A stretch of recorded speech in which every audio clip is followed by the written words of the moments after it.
নমস্কার আমার প্রিয় পরিবার, কেমন আছেন সবাই? আশা করি সবাই ভালো আছেন, সুস্থ আছেন, আর আমিও আছি ভালো। আসাম থেকে আমি সীমা ডিডিএস ব্লগে আপনাদের সবাইকে স্বাগত আর অনেক অনেক ভালোবাসা জানিয়ে আমার আজকের ব্লগটি শুরু করলাম। প্রতিদিনের মতো আজও এসেছি নতুন একটি ব্লগ নিয়ে। আশা করি আপনাদের ভালো লাগবে, আর যদি ভালো লাগে তাহলে প্লিজ একটা লাইক দিয়ে প্রথম থেকে শেষ অবধি থাকবেন। আর যদি বেশি ভালো লাগে তাহলে সাবস্ক্রাইব করে আমার পাশে থাকবেন। আর যারা অলরেডি সাবস্ক্রাইব করে আমার পাশে আছেন, আপনাদেরকে অসংখ্য ধন্যবাদ আর অনেক অনেক ভালোবাসা। প্রতিদিনের মতো আজও কিন্তু আর্লি মর্নিংয়ে আমি ঘুম থেকে উঠেছি। জানেন, অফ ক্যামেরাতে আমার অনেক কাজ সেরে নিয়েছি। এখন ঘড়িতে 10টা মতো বাজে, আর এখন আমি আমার ক্যামেরা অন করলাম। সব কাজে তো আমার শেষ করে নিয়েছি, আর হঠাৎই এদিকে নজর পড়লো যে এটার মধ্যে এত ধুলো হয়েছে, যেন তাকানোই যাচ্ছে না। যতই পরিষ্কার করে রাখি না কেন, কোথা থেকে যে ধুলো এসে পড়ে আর ধুলোয় ধুলো হয়ে যায়। আমরা তো চাই আমাদের সংসারের প্রতিটা জিনিস যেন পরিষ্কার পরিচ্ছন্ন করে গুছিয়ে রাখবো, তাই না? কেননা ঘরের জিনিসপত্রগুলো যদি নষ্ট হয় তাহলে তো আমাদেরই ক্ষতি। ওইদিকে আমি ওই শাড়িটা গতকাল যে হোলিতে পরেছিলাম সেটা আবার গতকালে ধুয়ে দিয়েছিলাম, তার সাথে আরও কাপড় ছিল, সবগুলো আমি কিন্তু আজই গুছিয়ে রাখছি, কেননা আমার গতকাল সময় হচ্ছিল না। ওইদিকে দেখলাম বিছানাটাও যেন অগোছালো হয়ে আছে, তাই ওইটাকেও আর একটু ভালো করে গুছিয়ে রাখলাম। এরপর কি জানেন, আমার কাজগুলো করতে করতে না প্রচুর গরম লাগছিল, কারণ দুপুরবেলা না এত রোদ্দুর উঠে যে সহ্যই হয় না। তাই আমি আমার শাড়িটা পাল্টিয়ে ওই একটা নাইটিও পরে নিয়েছি। ঘরে কাজ করতে শাড়ির থেকে না নাইটি অনেক কমফোর্টেবল মনে হয়। আজ আমার বড় মশাইয়ের খুব ইচ্ছে হয়েছিল যে দুপুরবেলা শুটকি মাছ দিয়ে আর মাছের মাথা দিয়ে লাউ রান্না করার জন্য, তাই আমি লাউটাকে ডুমু ডুমু করে কেটে নিচ্ছি। লাউয়ের সাথে ওই বাসা থেকে কিন্তু সজনে এসেছে, আর আমার না সজনে ভীষণ ভালো লাগে খেতে। সজনে মনে হয় আমাকে মাছ মাংস থেকেও অনেক প্রিয়।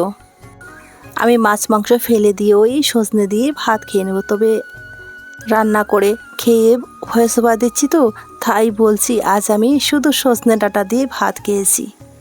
এরপর সবজিগুলো কাটাকুটি করে চলে এসেছি রান্না করতে, আর পর আমি ভালো করে শুটকি ধুয়ে পরিষ্কার করে এই যে রান্নাটা বসিয়ে দিয়েছি। প্রথমে পেঁয়াজ ফোড়ন দিয়ে ওই শুটকি মাছ সাথে একটু মশলা দিয়ে ভালো করে যতক্ষণ শুটকি মাছের সাথে মশলার কাঁচা গন্ধ না যায় ততক্ষণ আমি কষাতে থাকবো। মাছ যদিও আছে, কিন্তু মাছ থেকে ওই শুটকি মাছের খেতে একটু বেশি ভালো লাগে। সবসময় মাছ খেতে খেতে না আর ইচ্ছে হয় না, যদিও বা আমাদের গড়ের গতকাল যে দেখিয়েছিলাম মাছ এখনও আছে। আমাদের দৈনন্দিন কাজের মধ্যে সবথেকে বড় কাজ হচ্ছে রান্না করা। কিভাবে পরিবারকে ভালো রাখবো, কিভাবে ওদেরকে ভালো রান্না করে খাওয়াবো, কখন ওরা কি খেতে চায় ওদের পছন্দ মতো রান্না করে খাওয়াবো, এই ভাবতে ভাবতে না আমাদের জীবনটা শুধু রান্না করেই কেটে যায়, তাই না? কিভাবে ওদের পছন্দ মতো রান্না করব আর কিভাবে ওরা খেয়ে সুস্থ থাকবে, এটাই তো আমাদের মাথায় সব সময়ই থাকে। আর এই ভাবনাটা মাথায় আছে বলেই তো ওদেরকে আমরা সব সময়ই সুস্থ রাখতে পারি, নইলে আমাদের কাছে আমাদের স্বামী সন্তানই হচ্ছে সব কিছু, তাই না? ওরা সুস্থ তো আমরাই সুস্থ। এই রান্নাটা আপনারা হয়তো অনেকেই খাননি, যারা শুটকি মাছ খান তারা একবার এইভাবে খেয়ে দেখবেন, খেতে ভালোই লাগে। আমিও আগে এভাবে খাওয়াটা জানতাম না, তবে এখানে এসেই শিখেছি, আর এইভাবে মাঝে মধ্যে রান্না করি, খেতে ভালোই লাগে। মাছের মাথাটা দেওয়ার খানিকক্ষণ রেখে এরপর নামিয়ে দেব। একটু ঝোল ঝোল রাখবো তো, তাই আর বেশিক্ষণ ফুটাবো না।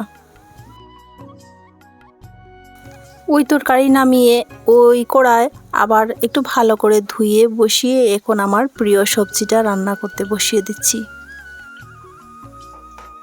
সজনে ডাঁটা একটু কচি কচি আমার খুবই ভালো লাগে। তবে কয়েকদিন আগে যখন আমি ওই বাসাতে গিয়েছিলাম তখন দেখেছি যে খুব একটা বড় হয়নি, তখন অনেকটা ছোট ছিল। তখন আমি বড়বাবুকে বলেছি যে যখন একটু বড় হবে আমার জন্য নিয়ে আসবে। আজই সকালবেলা দেখলাম যে বড়বাবু নিয়ে এসেছে, আমি না ভীষণ খুশি হয়েছি। এই সজনে ডাঁটা মাছ মাংস রেখেও আমি খুব যত্ন সহকারে বসে খাই।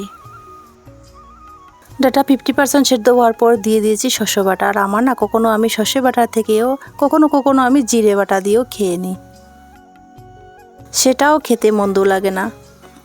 আর আমার কাছে মন্দ লাগবেই বা কী করে, আমার তো সজনে ডাঁটা খুবই প্রিয়। রান্নাটা হতে হতে আমি ওইদিকে ঢেঁড়সটা কেটে নিয়ে আর কাটার আগে ভালো করে ধুয়ে নিয়েছিলাম, কেননা কাটার পর তো আর ধোয়া যাবে না। এই ঢেঁড়স গাছটা অনেক আগে লাগানো হয়েছিল, বৃষ্টি হচ্ছে না বলে গাছগুলো বড় হয়নি আর তেমনভাবে ধরাও ধরেনি। আর এখন একটু বৃষ্টি হয়েছে তো একটু একটু ধরতেও শুরু করেছে। এত ছোট ছোট ঢেঁড়স তবুও কিন্তু অনেকটা বুড়ো হয়ে গেছে, অনেক শক্ত শক্ত। এখান থেকে বেছে বেছে নরম দেখে রান্না করব আর শক্তগুলো ফেলে দেব।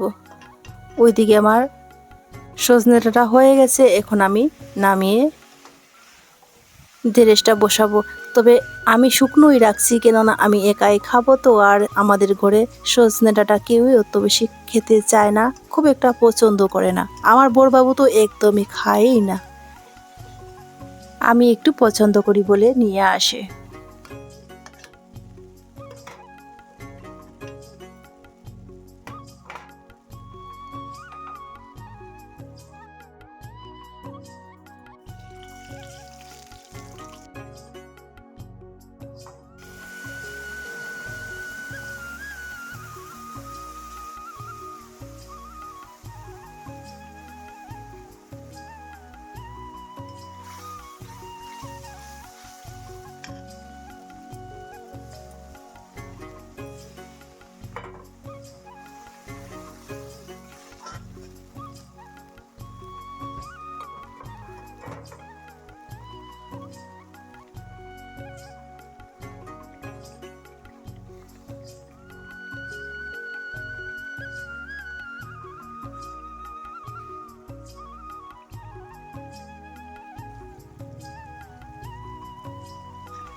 আজ রান্না করেছি লাউ দিয়ে মাছের মাথা, শুটকি মাছ দিয়ে, আলু, ঢেঁড়স, টমেটো দিয়ে, মাছ দিয়ে, সজনে ডাঁটা চড়চড়া, আর ওই একটি নিরামিষ, এটা আমার যাও ওই বাসা থেকে পাঠিয়েছে। খাওয়া দাওয়ার পর অফ ক্যামেরাতে আমার সমস্ত কাজ সেরে নিয়েছি।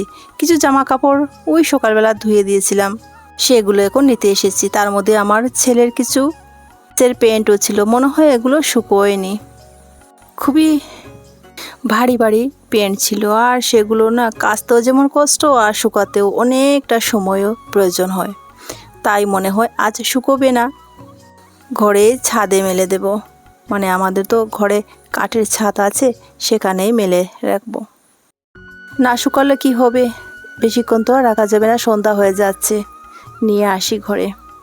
তো তো বন্ধুরা আজ এ পর্যন্ত, দেখা হচ্ছে পরবর্তীতে। সবাই সুস্থ থাকুন, ভালো থাকুন, আসি।